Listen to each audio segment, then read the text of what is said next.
Welcome to my channel. Una sa lahat, nais kong magpasalamat sa lahat ng mga subscribers ko.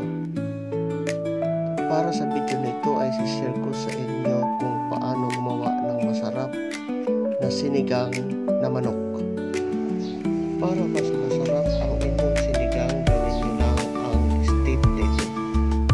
Una, mag-isa ng luya at igisa ito hanggang lumabas ang aroma nito.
Anumang araw, may okasyon man o wala.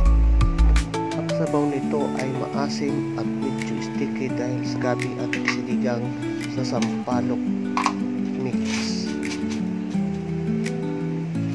Maglagay ng kaunting pamintang buo at saka tikman ang sabaw.